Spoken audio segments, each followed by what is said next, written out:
larrialdi klimatikoan gaudela entzuten dugu eta badakigu gure munduaren egoera okertzen ari dela. Eta gainera gizakio garela horren erantzule. Baina egiten aldugu zerbait hori aldatzeko? Planeta osoko 7.000 milioi pertsonak, debagoienako biztanleak bezalako isurketak sortuko balituzkete, orduan 4 planeta beharko genituzke. Daukogun rekurso natural potentiena da eurixa. Zentral elektriko bat, gutxi gora bera, oinatiar etxe bizitzak gehixenetara kontsumoa betetzeko lain sortzeko gaitasuna dakona. Urruti ikusten dugu guri eragingo ez baligu bezala, baina zer egin daiteke debagoiena klimatikoki neutroa izateko? Hori eta askoz gehiago gaur debagoiena eraldatzen erreportaje sortako 2. atalean.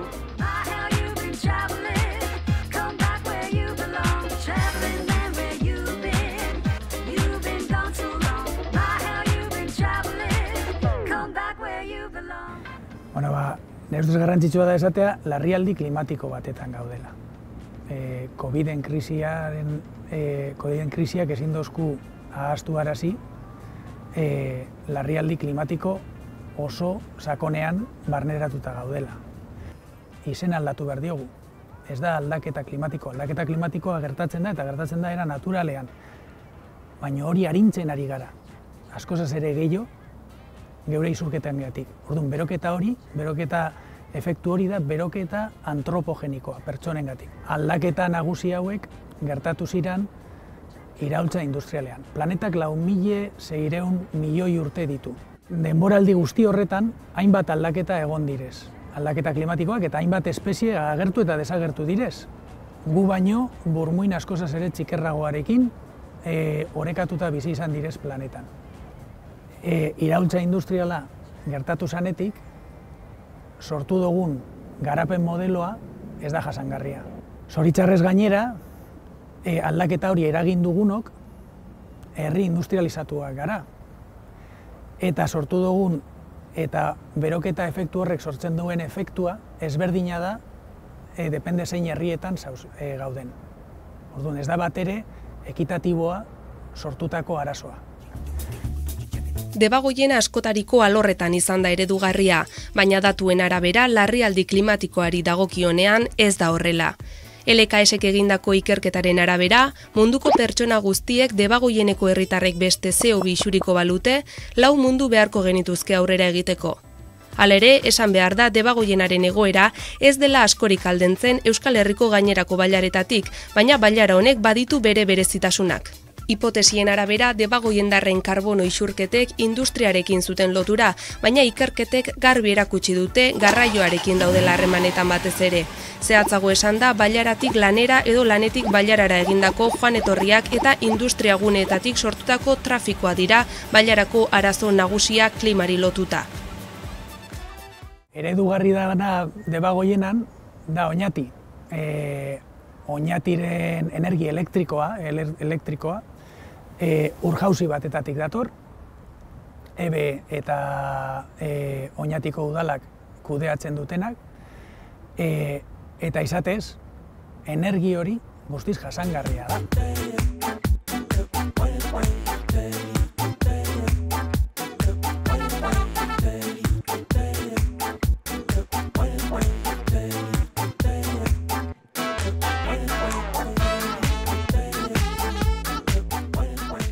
Oinargin egon gara, bertan banatzen da oñatirako edo herrira doian energia, berezitasun badaka, ezta? Hori oñatikoa da, zuena. Bai, izan geke alde hortatik herrineko berezia gala, izan be, azpiegitu eta instalazioak guriak izateaz bat, energi sorkuntzan be, herrixen bertan daku oñatiko urjauziak deitzen duna, oñatiko presa ezberdinetako ura batuta arginar elektrikoa sortzen duen zentral elektriko bat, gutxi gora bera oñatiar etxe bizitzak gehixenetara kontsumoa betetzeko lain sortzeko gaitasuna dakona. Ehunekotan zenbatekoa izango litzake? Urte osoko energia bataz bestekotik eguneko 60 bato esango geke dala oñatien sortzen dana. Egizera gero, udan euri gutxi egoten dalako gutxi sortzen dana, eta aldiz, negua eta udazkena izaten diala, epoka honak arginarra sortzeko. Bai, hori urtetik urtera be aldatuko da, ezta? Eurixa eta egongo dira hor faktore batzuk aldatuko da bena. Horregatik, azkenean, energi saria dana lotuta egoten da, energia biharra baino energia gehiago sortzen duenean, urjauzitan soberakin dakun energia hori, guk sarera edo sistemara botaten du eta sistemara saltzen du, eta aldiz bertan nahikoa ez danien sortzen, sistematik erosiko ditzake oinetiko herritarren artean energia banatzeko.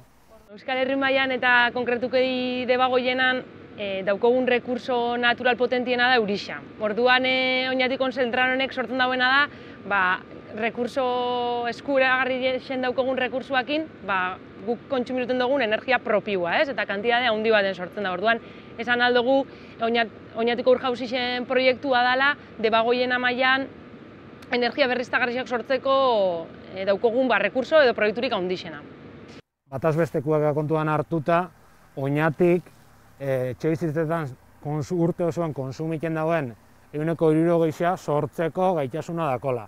Azkenean burujabetza energetiko esaten denean, urruntza begira dator, zuze gaitasun dakotzu, zure konsumoan arabera sortzeko. Eta hemen 60% bat oikiko da. Oin trantsizio energetikoaz berba egiten dan sasoian gaoz, energia fosilak albo batera laga eta bestelako energia iturri batzuk bilatzeko erronka dakau.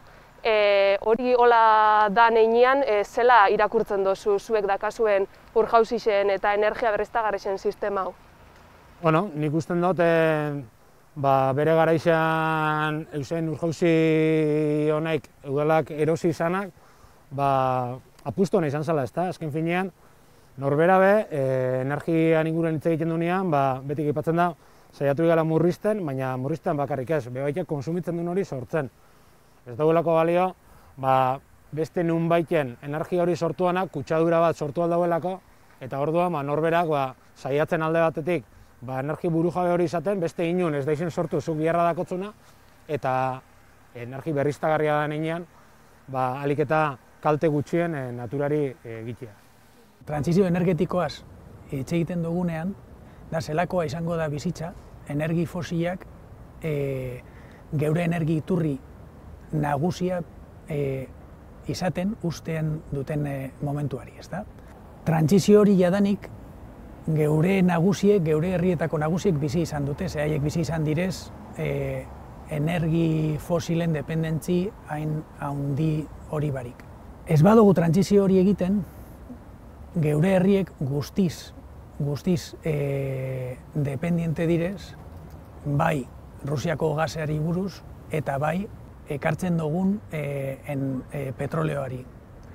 Zuena izatiak daka beste abantaila bat eta esari esartzen bestelako sistema horren baitan. Ez dakit, konta eguzu pixka zela funtzionatzen daben, norberanak ez badira, zelan funtzionatzen dabe gainerako herrisek? Herritarren ikuspegitik antzera izango litzake, baina azpiegiturak beste herri askotan ez dira herrisenak. Oligopolio handixenak dira. Iberdrola, Endesa, Unión Fenosa eta hainbatenak. Oinatik bere garaixan, konpainia handi horreri ez duten saldu, herrixan mantentzen dira instalazioak, eta horri esker esan geke, herritik kudeatuta instalazio horrek, inbertzioa beberdin gina, egoera oso honien dakula, eta bebaita gero udalari diru-sarrera garrantzitsu batzuk emuti zegoela, hainbat inbertzio urtean zehar aurrera eramateko. Bueno, ailegatzen gaoz, hone dia urjauzixak, ez da? Bai, oin hemen aldamenean ikusten duzuen eraikin honetan, sartzen dira Arantzazutik eta Arautzik datozen urak, eta bertan, urjauzi aditzen duen eraikin honetan, turbinatzen dira energi berriztagarria sortzeko. Bueno, ikusiko berzelakoa dan barrutik. Hori da. Energia berriztagarrien sorkuntzari eta banaketari dagokionean, Oñatik 100 urte baino gehiagoko historia du. Urjauzien bidez, herriko beharren 60% asetzen baitu. Bestetik, beste proiektu batzuk ere abian dira bailaran, esaterako komunitate energetikoak edota D2030 baitan, HN-ak, ekitermikek eta arrasateko udalak etxe bizitza komunitateetan autokontsumorako fotovoltaikoak ezartzeko prozesua. Arrasteko udalak ikusten dauela, azkenean paradigma aldaketa baten aurrian gazela, eta eraldaketa bat badatorrela, eta beharrezkoak diezela pausoak emuten, eta pauso horrek emuteko udala izan behar dela, hortan bidelagun eta nolabait errestu egin behar dagoela. Orduan, proiektu honek nahi dagoena da hurbildu energia berriztagarriak, kontsumitzaileetara, etxeetara, norbanakoetara eta batez ere bizilagun komunitateetara. Eta hor daukagu benetan erronka.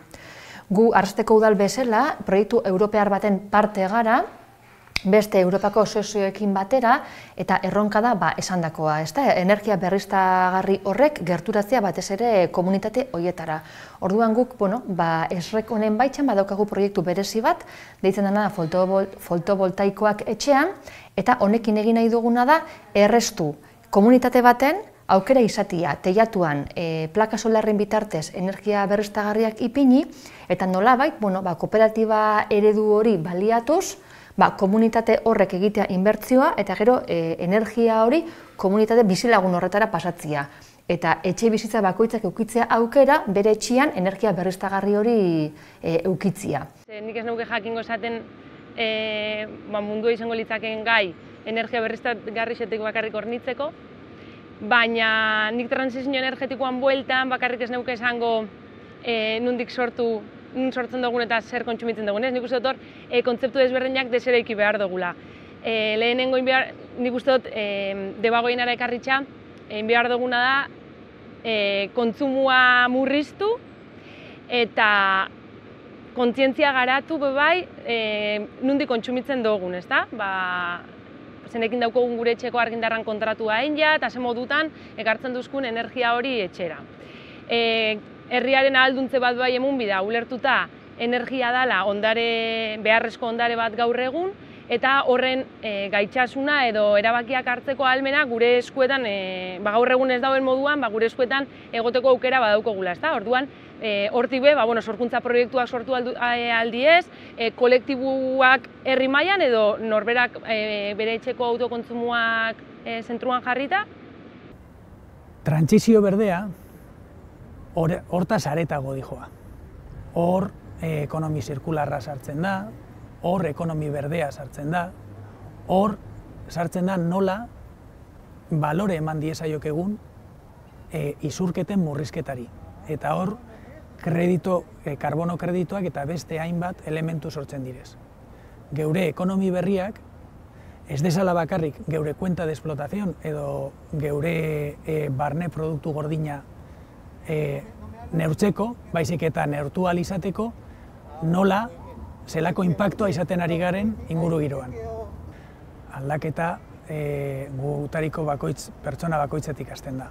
Lehenengo geure bizilekuetan, bizilekuak izatez Europa mailan direz energi gehien kontsumiten duten sektorea, eraikuntzak industria eta garraioa baino inpakto gehiago dekote Europa mailan. Geure lehenengoko inpakto lekua da geure energi ereduak geure etxean, geure familiekaz eta lehenengoko aldaketa geugan dago.